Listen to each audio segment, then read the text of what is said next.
Hey yo, I gotta hop on here real quick to clear up the air a little bit. Clear up the air with the regular fans and what's going on and what's being spoken in the media regarding Colorado, Dion, Primetime, Sanders, Shedeur, Travis Hunter, and the crew at Colorado just taking college football by storm. Look, man, I'm hearing all these narratives about Deion Sanders, a new coach. He's not experienced. Shedeur Sanders is an HBCU quarterback. We don't know how he's going to do against real competition at a Power 5 school. We're not sure how Travis Hunter's endurance can hold up. Get all this out of here, okay? Another thing, Colorado, they were 1-11 last year. They've had a losing program the past few years. This team isn't that good. How can they turn the team around in 1 year? Let me address all those, man. First off, let me talk about Shedeur Sanders. As a former QB, the kid can play, and he was able to play at Jackson State, and he was able to play coming out of high school. Everyone is acting like this guy was just a negative 2-star prospect going to a 400 enrollment school, private school, and they're playing teams in an 8-man league. Shedeur Sanders was a highly touted prospect coming out of Texas, I believe. He was at the school Dion was coaching, obviously his dad. But this is a great quarterback that has great measurables, is obviously showing his skill set and his football IQ and the way he manages and plays the position, leading to wins. Let's stop this. Oh, he's an HBCU quarterback. Oh, he's this. Oh, he has to prove him. Like, we get it. He's gonna have to play these games. Like, they're gonna play these games and he's gonna perform. But it's not like he's gonna look like a JV high school quarterback out there. He's a legit guy and he's been playing well, really, his whole career. Why is it a big deal if he's playing against better competition? It's still football. This is not just because he moved to Colorado and he's playing against these bigger opponents. Being at a Power 5 school in the conference doesn't mean that they're going to automatically switch to Australian rules football. It's football. He's going to make his reads. He's going to make his throws. He's going to string out plays with his legs. He's going to keep the ball downfield. He's a throw-first guy. So with all this slander towards Shedeur, like, let's not make it about HBC. Forget HBCU. Forget all that. He's a good quarterback, and he can play at really any program if they give him opportunity. Let's stop acting like he's just doing unprecedented things. He is not Patrick Mahomes, but at the same time, he's not some dude off the street that's never played the position. So enough with that. Travis Hunter is going to be a future first-round pick. I don't have to say anything else about that. He's a dog. Deion Sanders is a good coach, right? He's really, in my opinion, X's and O's. He knows what he's doing.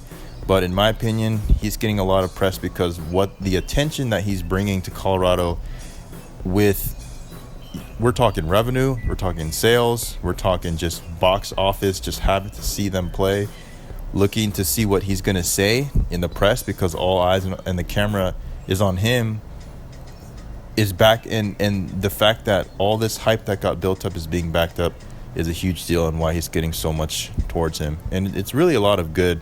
It is very critical, but that's what you're going to get in high-level sports. So it makes for a good storyline and a good narrative. So it's a good deal altogether. So I'm really excited and I'm super pumped to keep watching them. You know, it's just the timeline and the narrative of sports. You know, some people want to see some people fail, and then it's just like how we're gonna see the retaliation unfold, and that's what gets views, that's what gets eyeballs to the screen to be able to follow it. So in terms of that PR, that's all Dion, and he planned that. I know he planned that because he's got that pull, he's got that character and personality, so it's all working out. But what's giving Colorado the most success, in my opinion, is the other coaches on the staff. Everyone's acting like, wow, these guys sucked last year. How come they're so good? It's because they got a brand new staff.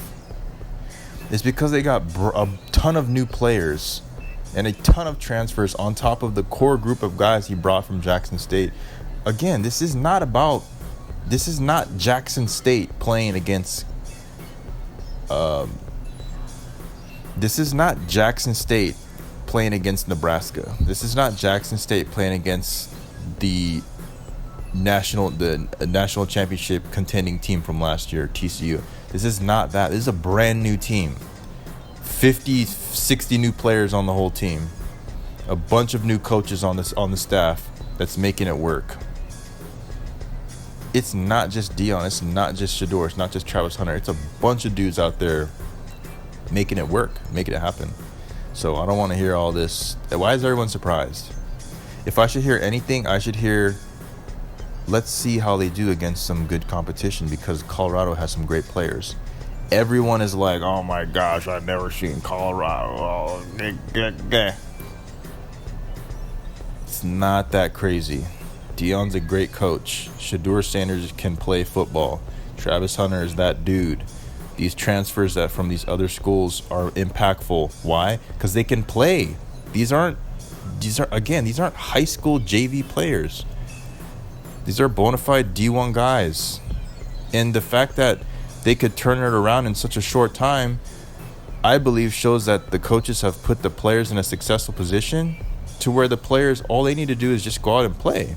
That shows great coaching, in my opinion. That's what everything is right now, man. It's really not that complicated. People want to hear a story, I hear that, but it's not that complicated. Let's chill out about Colorado, man. They're going to do great. I predicted they'd win 4 games. They surprised me with that first game, and I switched from 4 wins to 7 wins. They're going to win 7 games. Probably at a great year, they'll get 8 to 9 this year. If they really pull through and win those games, win close games, they'll get 8 to 9, which is kind of crazy. But I'm predicting 7. It's a great deal. Winning 7 games, turning the program around with all the pressure, I think that's great. So, hey, they're doing well.